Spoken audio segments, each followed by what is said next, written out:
Wampala Aaron, Director, ARO Innovation and Consultant Company, and we are engaging basically in apiary farming as well engaging in coffee plantation.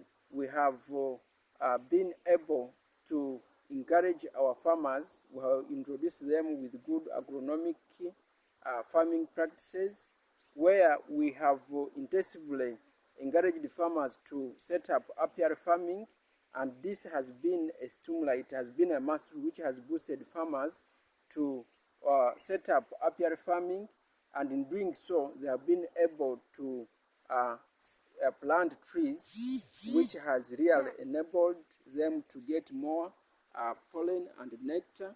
We have over 200 apiary beehives which are being installed in a 30-acre tree plantation, and it has really motivated so many other farmers to do the same practice. And we have in the same way also encouraged the farmers, coffee plantation farmers, to plant specific tree species, and we have also in the same way encouraged the farmers to do what we call terracing, so that the soil cannot flow from the raised hills to the lowlands. And we have encouraged the multiple farmers, as most of our farmers have been coded, and we have been able to buy from them the produce like the crude honey, which we take to our processing unit, and then we process it and package it, and then we take it to the market. The same way we have been directly linking our coffee farmers. We buy the coffee beans, and then we take them to the processing unit, first putting in the hulling machine station of one of our farmer groups who are here in Kasanze, Ivugoye sub-county.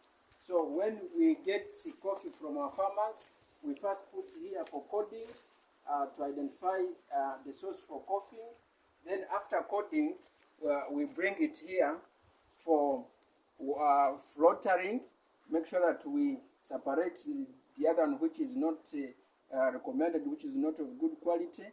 Then from filtering, we move inside and directly bring it in pulping. So we put our coffee here to pulp it. After pulping, then we put it here in a fermentation to make sure that we ferment it for around 1.5 days. Then after fermenting, we again transfer this coffee and we bring it here for drip drying. So when we are moving outside here, we have some tanks for water to make sure that we have enough water to wash our coffee very well.